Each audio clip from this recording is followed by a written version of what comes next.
Hi everyone. Good morning, good afternoon, or good evening, wherever you might be watching in the world. It is my pleasure and a true honor to give the official kickoff to the International Aesthetic Masters 2017, the second edition of the World Online Congress in Aesthetic Dentistry. We were really looking forward for the start of this event, and all the team is ready to deliver you again a fantastic experience. We hope you will get the most out of this intensive week.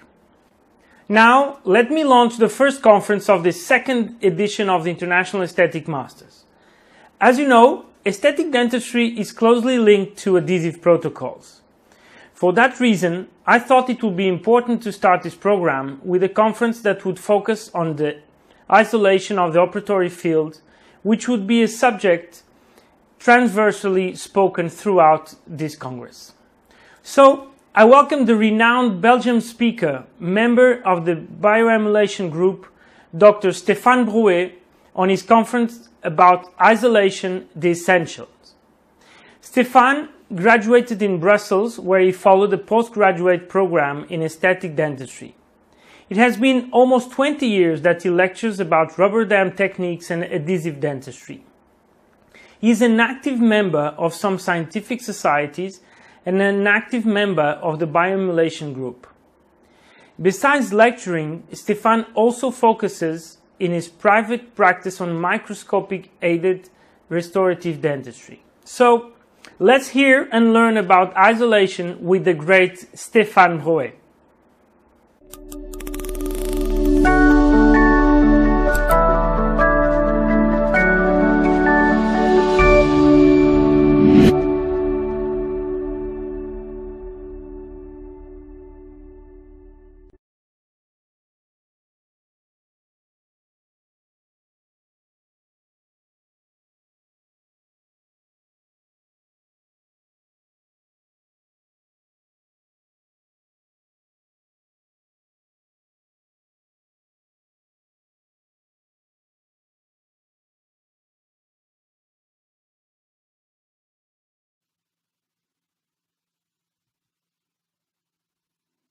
Welcome, my name is Stephan Bowie, and I'm here for you today to talk about isolation, the essentials. The objective of this presentation actually is twofold. First, it's to help you to become faster, more efficient, and more predictable in your isolations. And second, I would like to help you to go looking for what can really make the difference in your isolations. Is it really possible to go from average to excellent, and what can really make the difference between failure and success?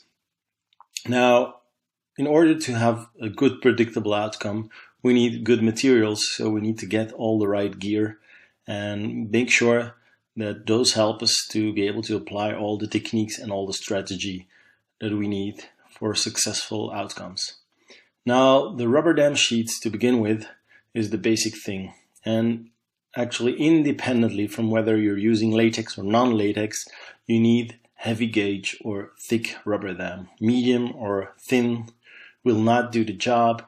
You want undamaged proximal passage. You want to make sure that even when you need to go through difficult contact points, the rubber dam is not tearing. And second, you're looking for maximum tissue retraction.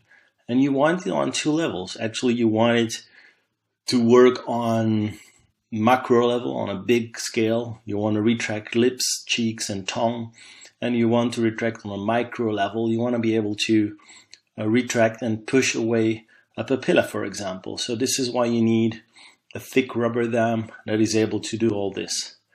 Actually, it might seem as a paradox. It might seem that the thick rubber dam cannot pass easily through contact points, but if you use the right technique, you will be sure and you will see that it does a terrific job. Second thing is the frame. And in terms of criteria for the frame, the most important one is you need to have the frame available to attach floss ligatures. What is really helpful is that by attaching a floss ligature to the frame, you can pull the rubber dam away from the preparation margin and you can keep it under tension. And this is quite a big plus. And in many situations, it will help you in avoiding a clamp on the tooth because you have enough retraction with the floss ligature alone. And then I repeat, that is under tension attached to the frame. Now, you can have two possible ways to do this. One way is just regular, and you will use this for mostly lowers. A small clinical example for you to see. Frame is in a normal position. It's on top of the rubber dam sheet, so it's available to attach the floss ligatures. And it pulls the rubber and keeps the rubber really down. Another option is to flip it around, and you will use this in anterior cases, in the upper mostly, where you can see that not only the floss ligature, but the tension of the floss ligature away from the cervical area will help you to really free the cervical area. Just to allow you to see what the real potential is of those and the real power of those floss ligatures, I can show you the difference with an overlay of the first picture, the before picture, and then this picture after. The amount of tissue retraction is considerable. This is something that you have to use to your advantage for sure. Next instrument that you need, and that needs to be a good one, is the punch. Obviously, I have a preference for a punch which is an Ainsworth model, which is, as you can see on the picture, like this. And I like it because it allows a very fast, smooth, unhindered passage of the rubber dam sheet through the punch in order to quickly do all the perforations. You need a large distance between the pin and the base with the perforations. This is smooth, fast, and efficient. The next thing which is important is that you need a long pin available there to be able to pull the rubber over the pin to secure a clean cut. When you cut a perforation and when you secure the cut like this, you will be sure to have a very clean cut. Of course, this all depends from the good condition of your punch. As you can see, we have, for example, here a punch with an anvil or a rotation table with 5 different perforations. It's very important that those perforations are undamaged so that the perforations you make are also undamaged and clean cut. Now, to give you an indication on how big the perforation should be, you can see that for molars that receive a clamp, an anchor clamp, for example, which can be the last tooth in the quadrant that is being isolated, you need the biggest perforation. Molars will have the second biggest, premolars third one, anteriors second, and then the smallest ones I would keep them for the lower incisors, maybe some upper lateral incisors. So this is approximately what you can have. Now you have to know that there's different punches available. You have punches with 6 perforations, 4 perforations, 1 perforation. I actually use one with 5 perforations, and I think the minimum of perforation sizes that you need is 3 to be able to accommodate most of the clinical situations. One very small important thing that I would like to point out is that if you use non-latex rubber dam, generally speaking, you will need to punch smaller perforations compared to what you would do when you would use the latex dam. And everything has to do with the elasticity and the tension that you get on the dam. If you punch perforations that are too big and there is quite a lot of tension towards the frame, you will have very easily gaps. So keep this in mind when you use non-latex dam. The next instrument that needs to be a good one, and that is not so easy to find actually, it's good forceps. The thing about good forceps is that they need to open wide enough. Actually, that is one thing. Second thing is I don't want any conflict with the bow of a clamp. And many times you will see an interference with the bow of a clamp, especially with butterfly type of clamps. let me be more precise about the first and the second criteria. The first one, wide enough opening. By that I mean that, well, the one on the left is opening much wider than the one on the right. So my preference would be the one on the left. Now this is in a passive state, I would say, or without a clamp in the forceps. You have to check how wide the forceps is actually able to open with the clamp in the forceps. And you would be surprised that depending on how rigid, how stiff, or how flexible the forceps is, you might be surprised how little you can eventually open the forceps with the clamp in forceps. So be aware of this. The second thing, as I pointed out, or second criteria for a good forceps is to have no conflict with a bow of a clamp. And you can have this, of course, with a butterfly type of clamp, but you could have this with a regular clamp that you would place backwards with the bow to the muzzle. Same problem might occur. On the picture on the left, you will see that there is conflict. Because of the conflict, the forceps will not go straight in the perforations of the clamp, so this might help you lose the clamp even before you reach the tooth, or maybe once the clamp is on the tooth, you might not be able to remove the forceps because they are really fixed and stuck in the perforations. On the right hand side, you can see the good design where there is no conflict with the bow of the clamp. Actually, to check whether you have good forceps at home, I recommend you to try this ultimate test. It would be to place a hygienic number 9 butterfly clamp on a molar. If you can do this, and if you can remove the forceps and leave the clamp on the tooth, then actually you have good forceps. Now, we're getting closer to a more complex part.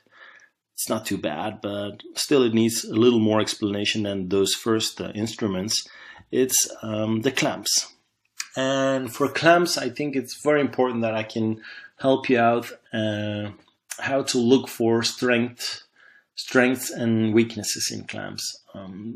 Generally speaking, there are two types of clamps. You have wingless clamps and winged clamps, but for both, actually what we have is a jaw, and the jaw is connected by a bow to another jaw, and this creates what we have, or what we call a clamp.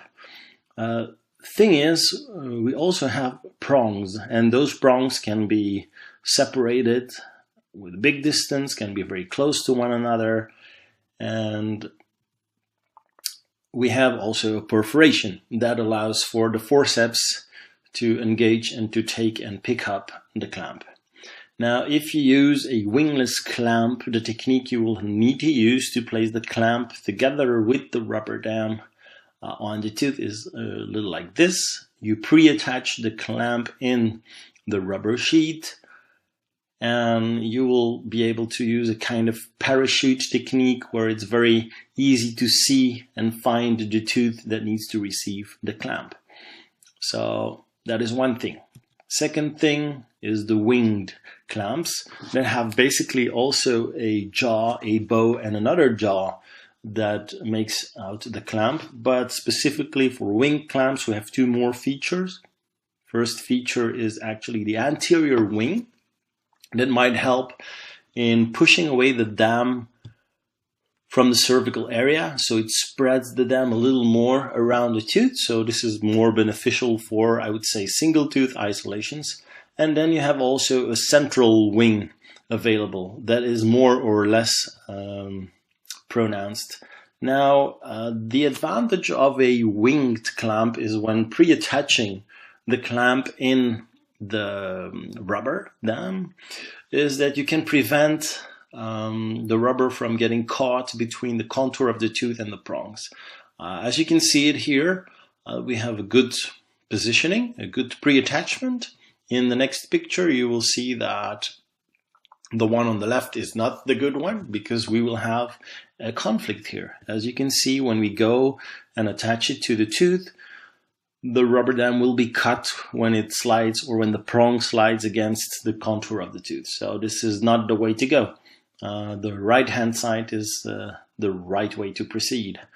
You can understand that when you look at it like this, it's a little harder to find the tooth because you have to look under the whole rubber dam sheath. You cannot really attach it like a parachute because then it will slip off the wings. So you have to look through the perforation and you have to search for the tooth on which to place it. Even worse when you have a butterfly clamp that you would need to place on a molar, for example. Extreme situation, but still quite common. To find the tooth and to really flip the rubber on the mesial and the distal of the tooth to be isolated is a little more difficult. Now, in order for you to really understand, what clamps do I need, why do I need them, where do I place them, I think it's very important to ask yourself the question, the clamp, what's the function of that clamp? Am I looking for a clamp that is an anchor clamp, meaning the most distally positioned clamp that must withstand distomesial traction from the dam? Actually, the one that really will keep everything in place on the distal? Needs to be a very strong clamp, or is it just an additional clamp which holds the dam beyond the prep contour without it being the anchor clamp? When you need to reach deeper, more apically, more cervically, the thing is that you need to go down, but you do not necessarily need to resist traction from rubber dam on the distal, because you will need or you will use this additional clamp more likely in a situation of a quadrant isolation, and within the quadrant isolation you place it additionally. Now let's have a look at a few clamp designs and look for strengths and weaknesses. I think the first example is actually probably the best one. It's the Ivory 2A. It's a premolar clamp. At least it's designed as a premolar clamp.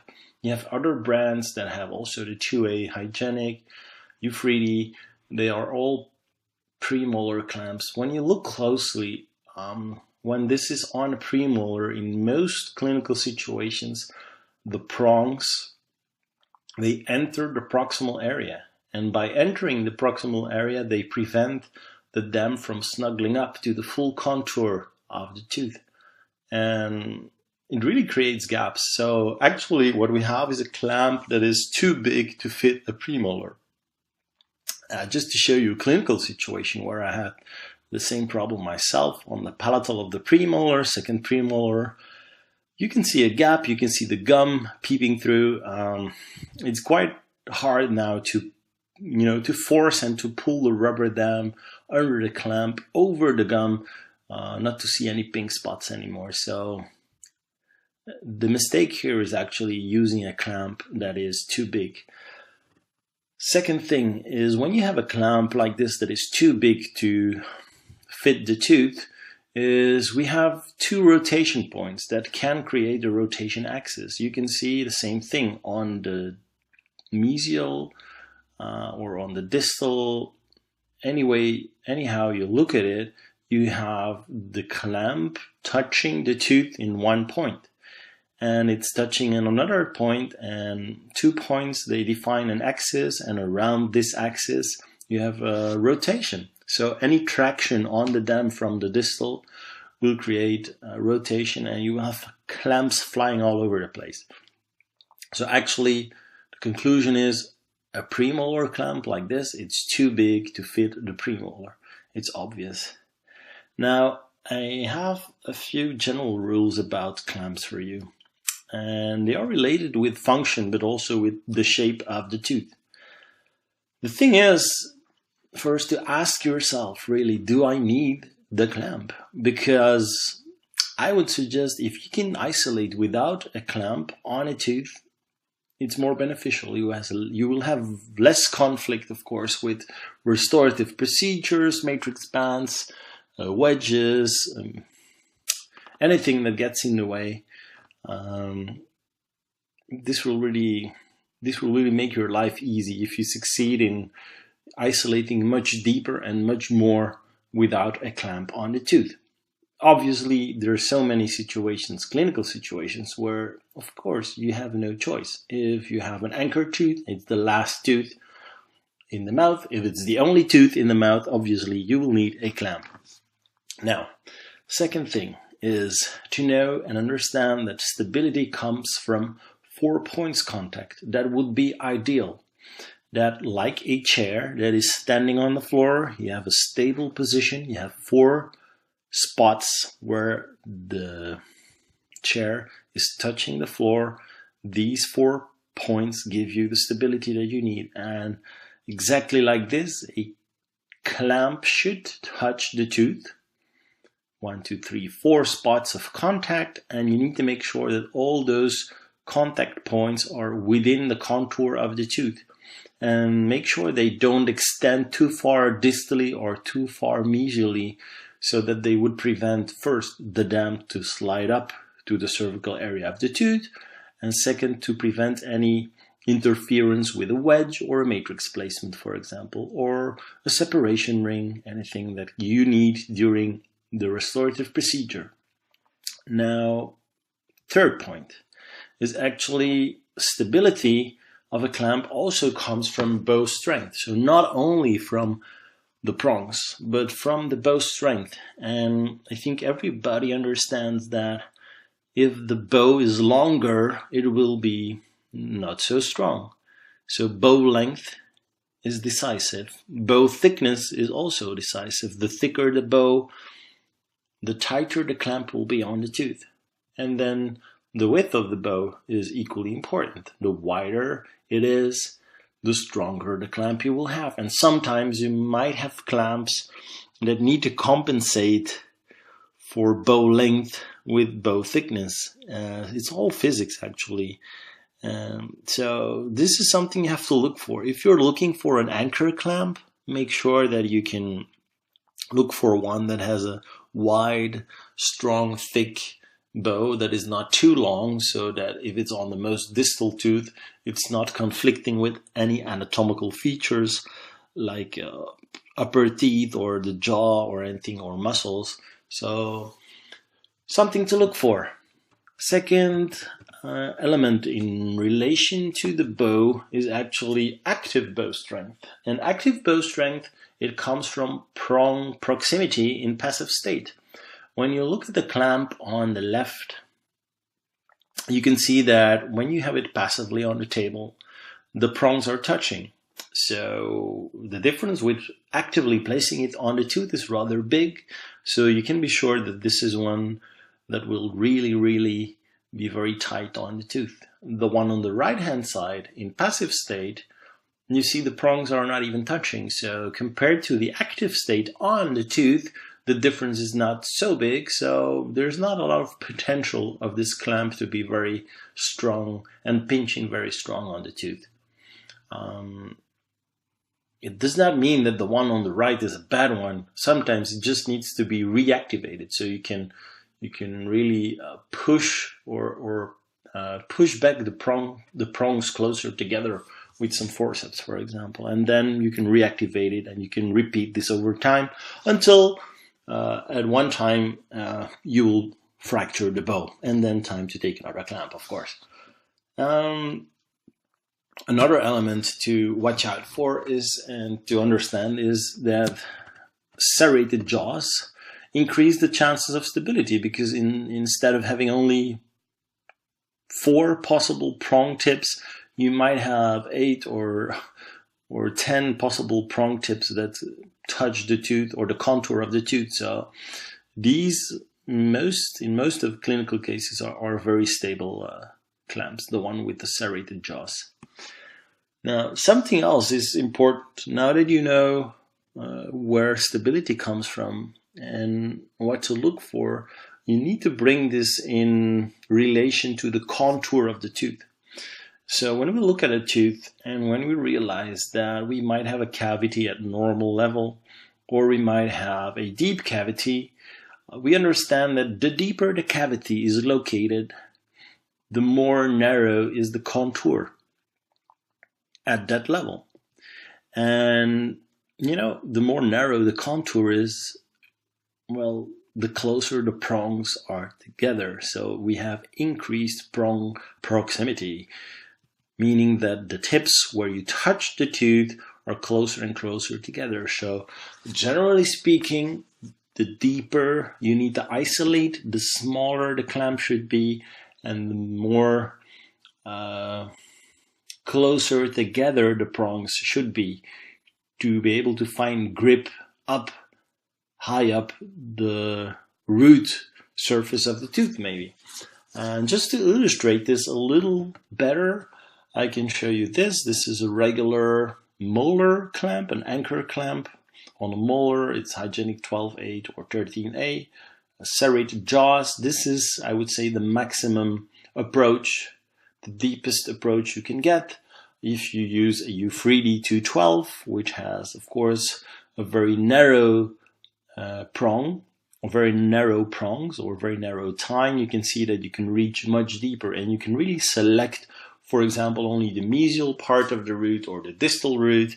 You can rotate it even a little bit. So this will allow you to go deeper and deeper, and even access very difficult locations on the tooth. I think it might be helpful if I would share my clamp list with you that I use in everyday practice. And I will tell you why I like those clamps, in what situations that I use them. So let's start with the Brinker Tissue Retractor Set by Coltane Hygienic. It's actually a set of 6 clamps from B1 to B6. I would say that B2 and B3 are designed a little like 12A and 13A. They have a narrow palatal side and a wider buccal side. We have B1, which is actually it's come on, it's as large on the buccal as on the palatal. Then we have a very small B4, we have a B5 and a B6, which are more butterfly type. And then we have actually all these clamps, they were designed as tissue retractors. So in every clinical situation where you have a lot of tissue to retract, if you have, like, for example, teeth that had crown preps, teeth that had preps for veneers, these are really the ones to go for. One little drawback for B1, B2, B3 is that the bow is rather close to the occlusal surface of the tooth that you're treating. But other than that, they are very strong and they have quite a big potential, as I said, to retract tissue. Second is hygienic number 9. Which is actually my last resort when I have very broken down teeth, especially in the posterior. So premolars and even more molars with deep fractures, a lot of decay, heavily mutilated teeth. This is really the last resort where you think, now this is not going to happen, this is not possible. This might be the one that saves the tooth, actually. The one on the right, the U3D 212, is also butterfly type, 2 bows.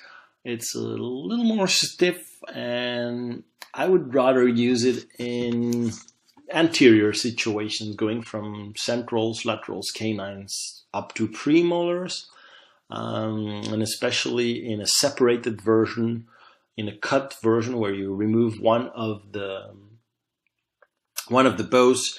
You can have a left one and a right one, and you can put them next to one another for isolation of veneers, for example. So this is very, very helpful. It's stiff, and actually the 2 veneers, for example. So this is very,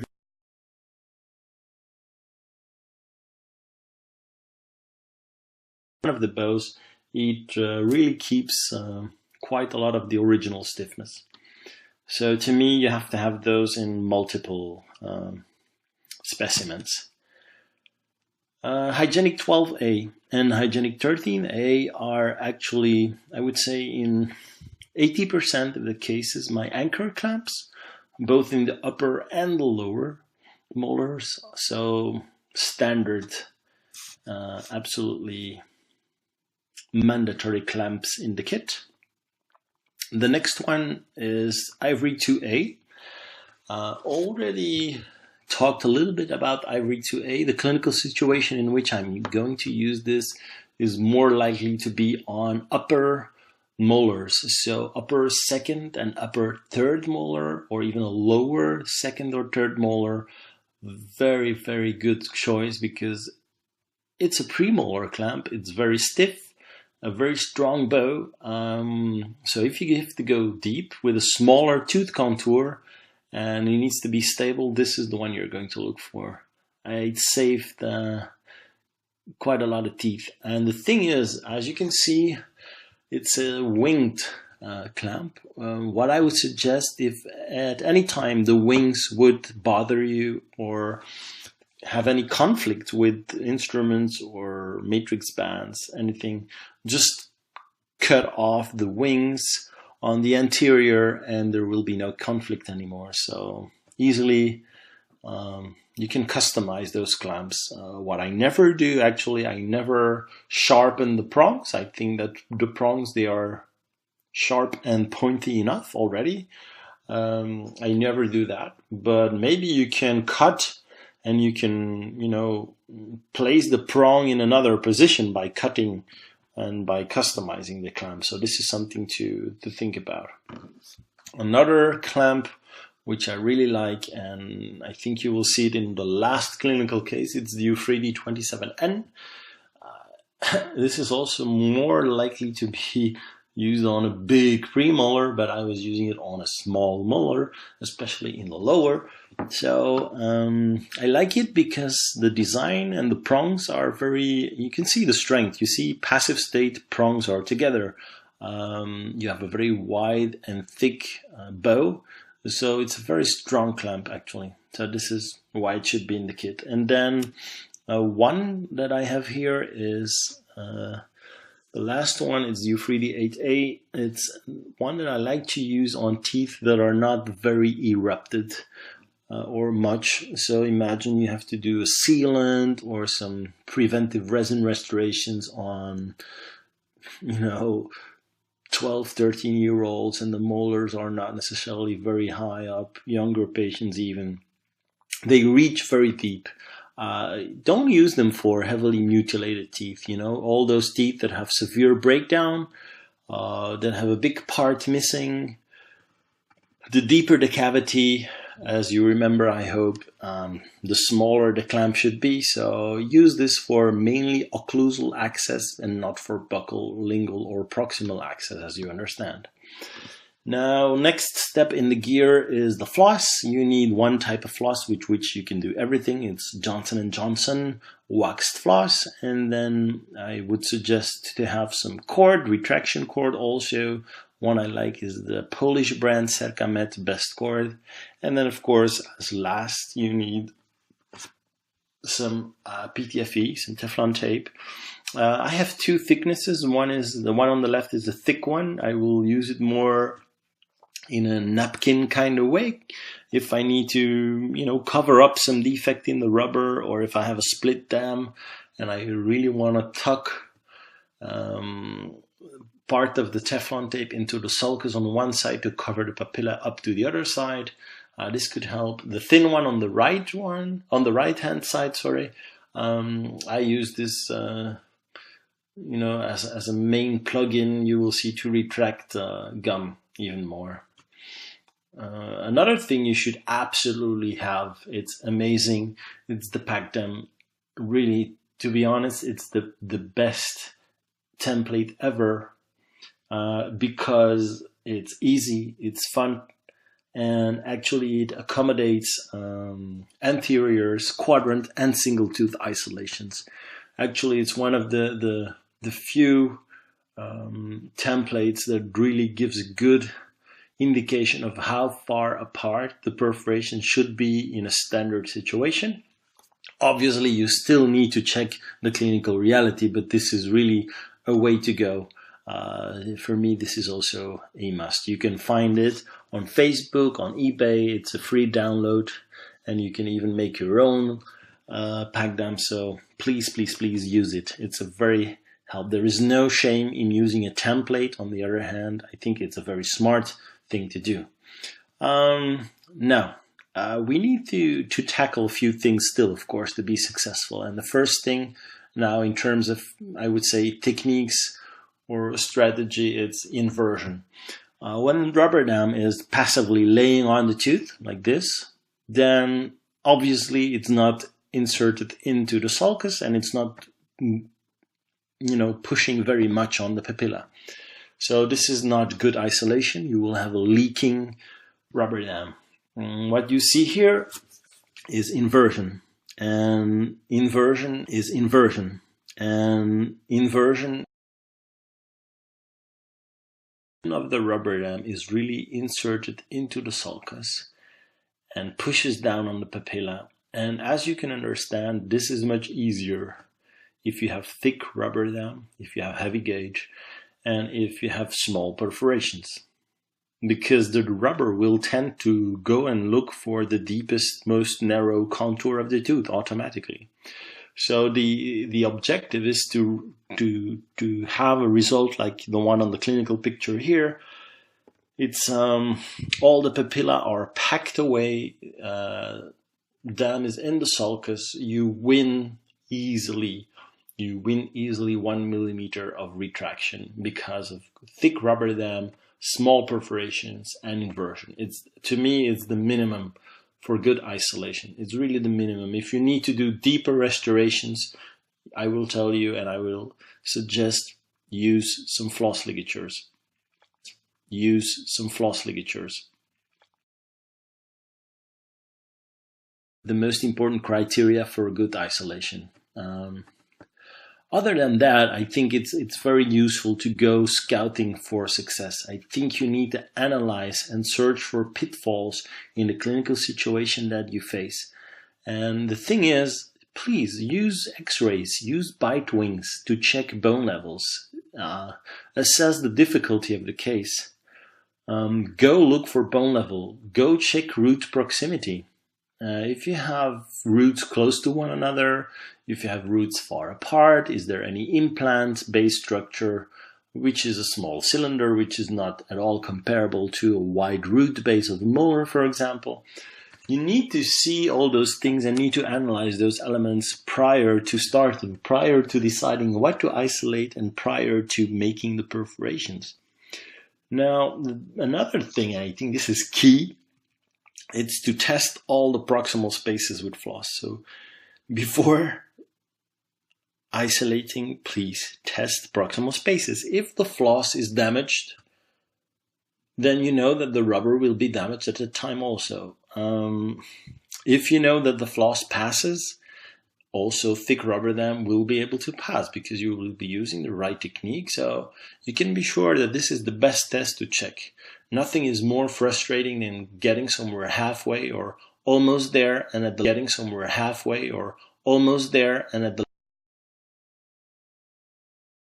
So please check it prior to begin.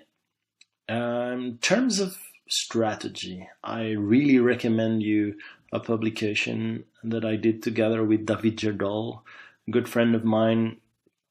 It's about precision and security in restorative dentistry, the synergy of isolation and magnification. I recommend to read it, to study it, and more importantly, to pick up the strategy. And the strategy is the one that I will explain to you now. It's how to approach each clinical case. You know, isolation, as we said before, is good when we have prep contour, when the dam is beyond the prep contour, and when we have inversion. Now, two options. First option is a single tooth isolation. You might want to do a single tooth. Why? Because it's only on occlusal approach that you need only a small buccal, small lingual. Maybe there's only one tooth left in the mouth. Single tooth happens. It means that by definition you have a clamp on that tooth. If the tooth that you're isolating has neighbor teeth, you will absolutely need to use floss to help the dam in the interproximal areas and to keep it neatly tucked away under the jaws of the clamp. And depending on whether or not you need to do any treatment in the, I don't know, cervical or buccal mesial area, you might want to use one of the plugins. Could be retraction cord if you just need a little bit of retraction, not too much. Retraction cord is very fast and efficient. Maybe you think, well, it's not enough, I need more. Leave the retraction cord in place and add on some Teflon tape. And the more experience you get, the better you will, sniff out the clinical situations where immediately you will use Teflon tape, because you can really modulate the thickness that you need in terms of, depth and width of the retraction.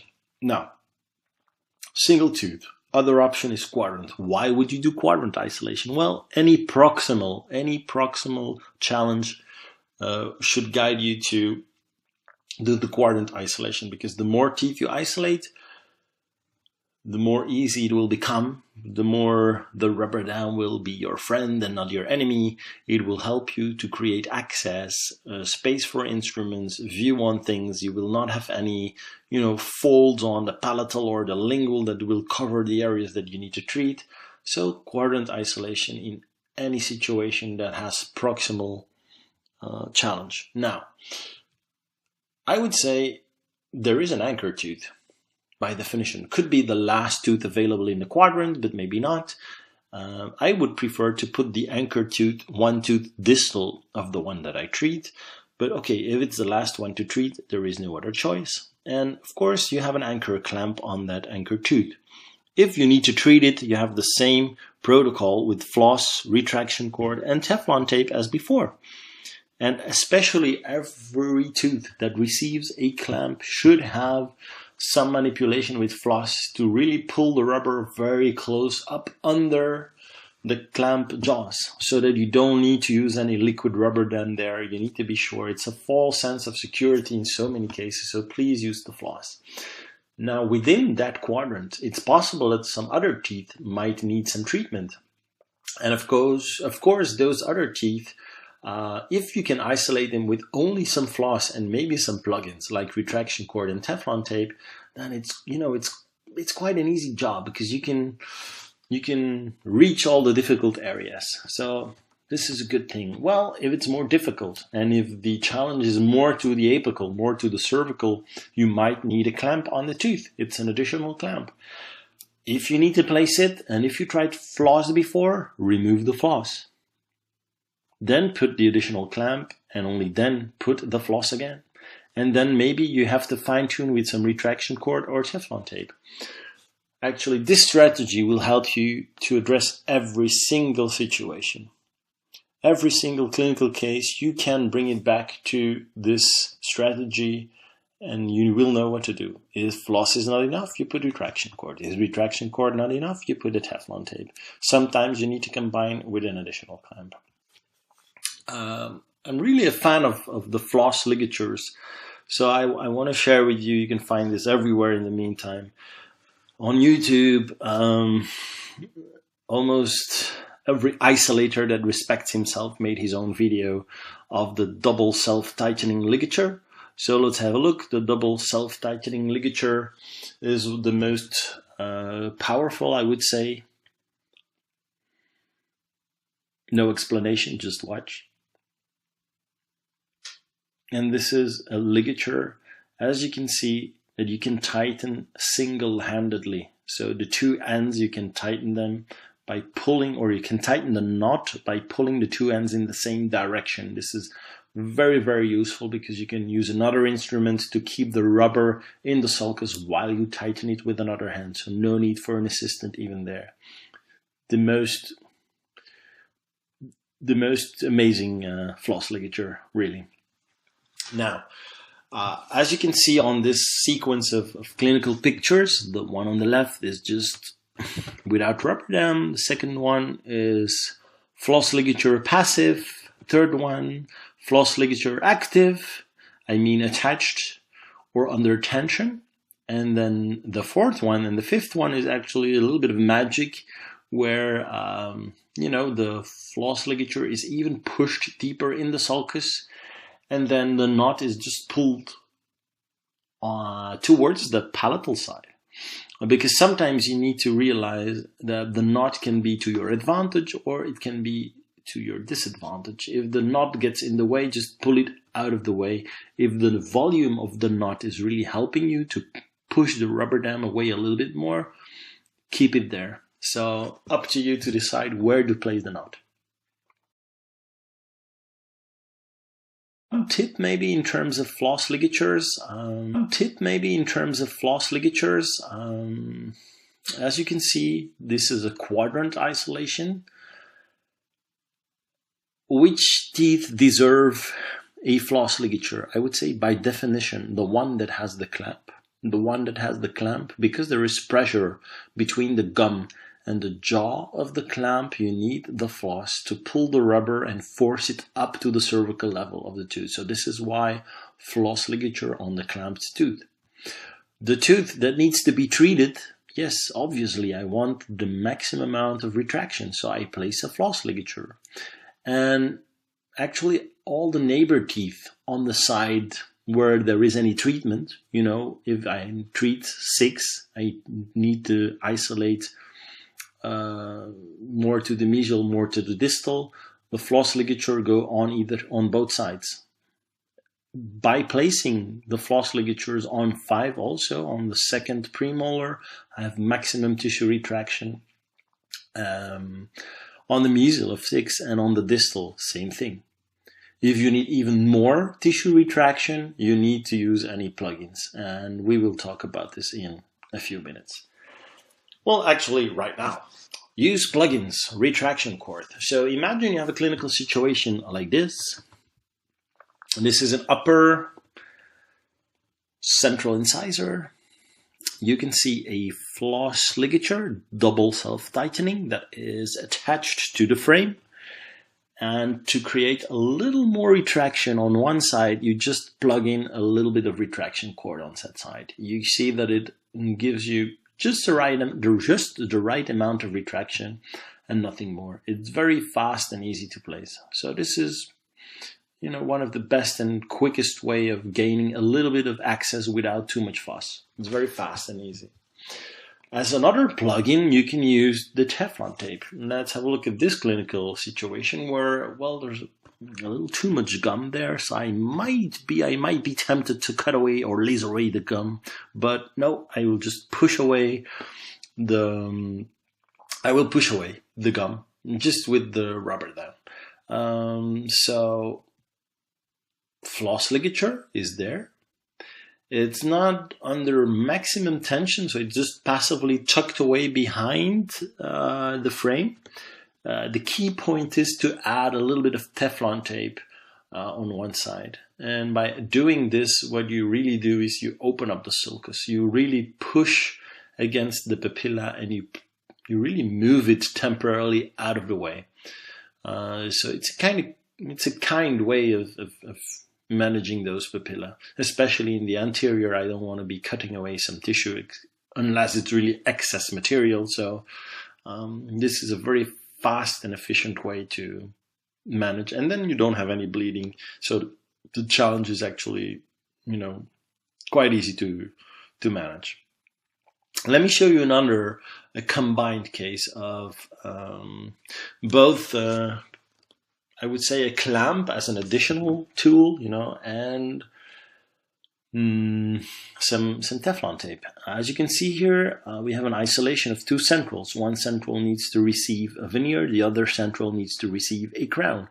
Obviously, because the prep is deeper for the crown, I need an additional clamp. I placed the clamp first, and after placing the clamp, I only placed the floss ligature. So the floss ligature goes really under the clamp and pulls the rubber under the clamp and keeps it there. Floss ligature on the other central, but obviously you can see that the rubber is folding back over the contour, even if you tighten it, if you tighten it on the frame, it might still fold back, because if you tighten it too much, you will create gaps. So you need to find the right balance there. So the best way to proceed to push away the rubber where needed is just to add a little bit of Teflon tape, as you can see. One on the mesial of the central and then on the buccal of the other central. And what you actually do, you really open up the space. As you can see, you can really see the margin. You can push the rubber away. This is really absolute margin control. This is what you're looking for if you're bonding ceramics or bonding anything. Every adhesive procedure, I think, should or deserves isolation with rubber dam. Let me show you another clinical example of a clamp as an add-on. And this is more likely to be needed on the palatal, as you can see. This is prior to bonding palatal veneers. You can see isolation from 4 to 4, from the first premolar to the first premolar. You see floss ligatures, double self-tightening on every single tooth. But despite this floss ligature on the palatal side, you see the rubber is still folding back over the contour. Why? Everything is, eroded away. So we don't have any emergence profile there. We need more support. So what we could do there is just add a clamp. Another way to manage this would be, of course, to, maybe put some retraction cord or some Teflon tape. But you need to understand that if you don't have an emergence profile, if you don't have a real well-pronounced sulcus with the shape of the tooth, the Teflon tape will not be very tight in place. So I would rather recommend placing a clamp, maybe combined with another clamp or 2 clamps at the same time, or just doing one tooth one by one and then just placing and moving the clamp around without removing the whole rubber dam isolation, of course. I would like to finish off with 2 clinical cases which translate just do it, just go for it. When you look at this one, I would say just do it, just go for it. Might seem a disaster, might be impossible. Maybe you're hesitating and maybe thinking, maybe I should extract the tooth and place an implant.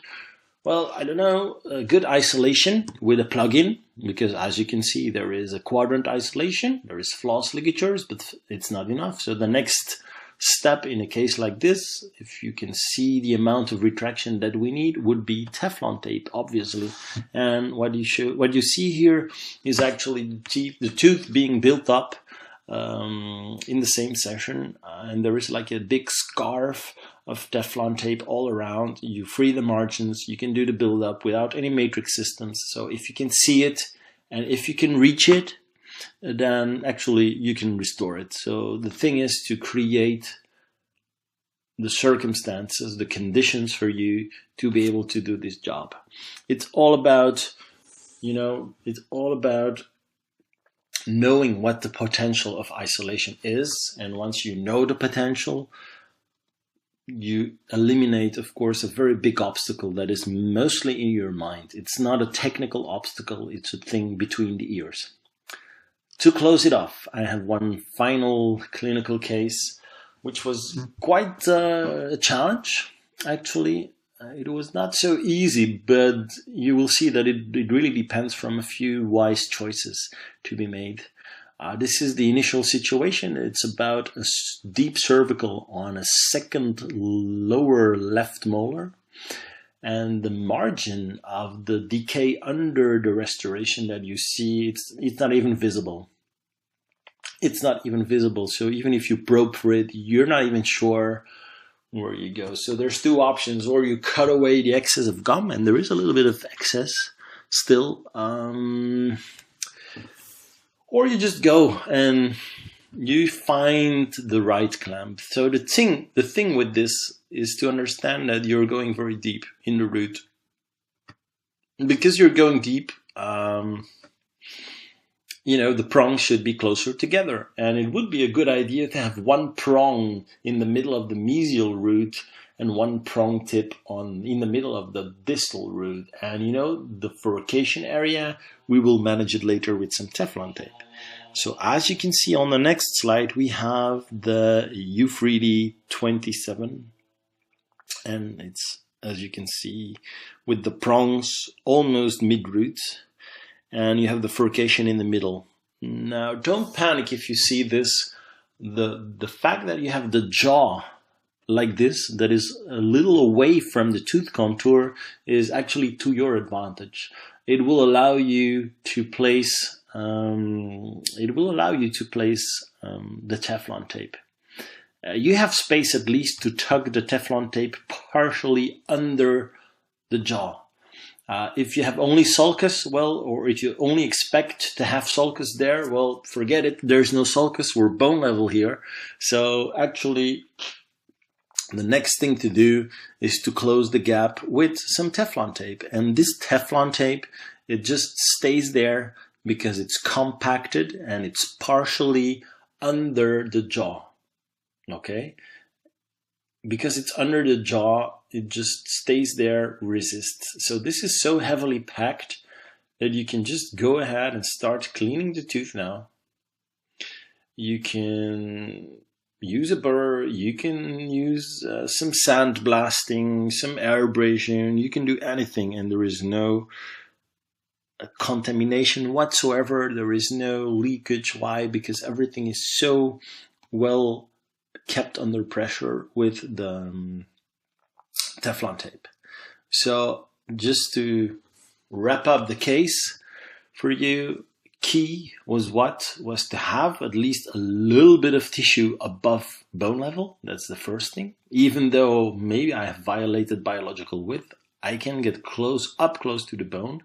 Key is finding the right clamp. You need to find a clamp that with its prongs finds stability on the root, both on the buccal and both on the lingual. And a second solution to the problem was fill up the gap with Teflon tape. Where rubber dam will never go by itself in the furcation, you need to close the gap with something. I don't like to use liquid rubber dam there. I'd rather use pressure from Teflon tape. It's also easy to remove. There is no interference with the bonding procedure, as you can see. So this is it. So in this final picture, you can see the composite restoration just as placed. Again, I repeat, the thing I think that is key and which really makes restorative dentistry so fun, or so much fun, it's create those conditions and those circumstances where you can see what you do, where you can reach the areas to treat. If you can see it, if you can reach it, then you can treat it. If you can reach it, then you can treat it. To thank you for your kind attention. I hope you had a good time. I hope I was able to give you some key points. We have like a small hour about this. I can talk a full day about rubber dam, of course. So I really, really hope that this will help you to take it a step further, and please enjoy the rest of all the presentations. Bye.